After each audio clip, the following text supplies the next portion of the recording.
Hello, I'm Andrew from the Wyoming Dinosaur Center, and this is Fossil Friday. I'm here today to announce a really big discovery, maybe one of the biggest that we've ever made at the Wyoming Dinosaur Center. And I'm not just saying that because I'm the one who found it. Yes, this is a personal story. This is based on one of my discoveries. Now, typically we've been talking about dinosaurs, but we want to go a little more marine today and talk about some of the other things we find here, like this creature on the board. This is an ichthyosaur, or a fish lizard as they're called. Ichthyosaurs were one of the most common marine reptiles alive during the Jurassic period. And at one point in Wyoming's history, around 165 million years ago, this area was covered with what we call the Sundance Sea. It was a shallow sea environment filled with things like relatives of squids, a coiled shell type of, I'm blanking on the name now, I'll get back to that.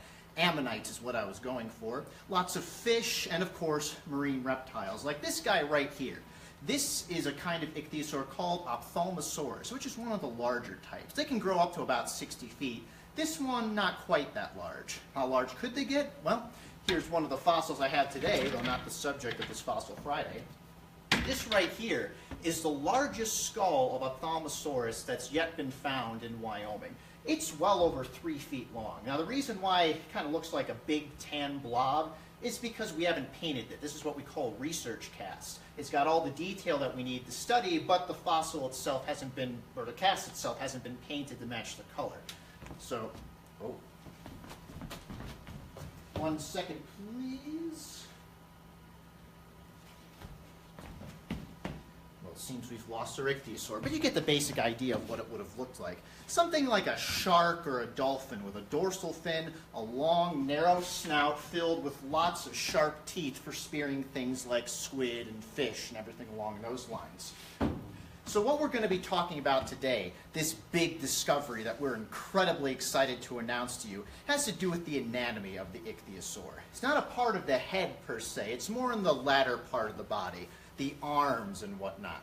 So just like land animals, land reptiles, ichthyosaurs have the same basic anatomy. They have wrist bones and arm bones and finger bones, just like we do, just like dinosaurs do. That universal body type. Maybe we can save that for another episode. And the big discovery, okay, this is a little nerve-wracking. This is really big. The big discovery, one of the biggest ever in our history, is this.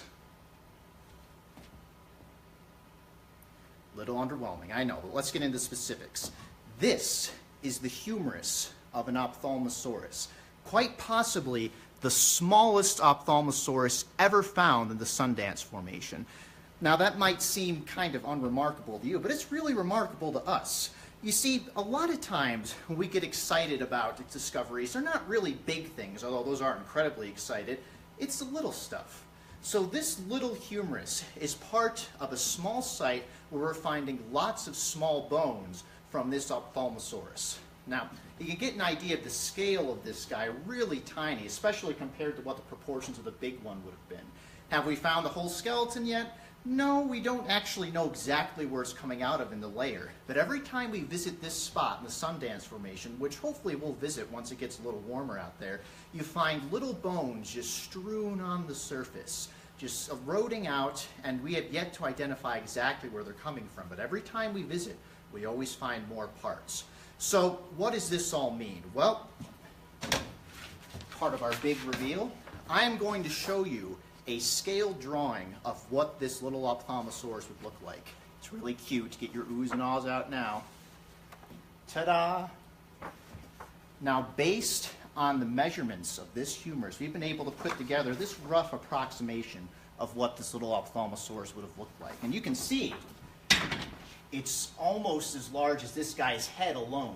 So this is what we call a neonate animal. It was probably only maybe a couple weeks old when it died. Pretty tragic, I know, but it's a remarkable find for paleontology. Again, the smallest ichthyosaur yet known from the Sundance Formation.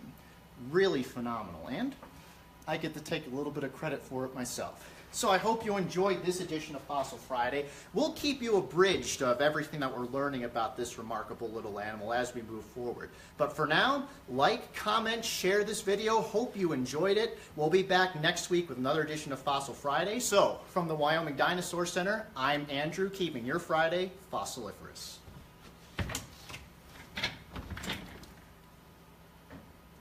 I should really put something under here.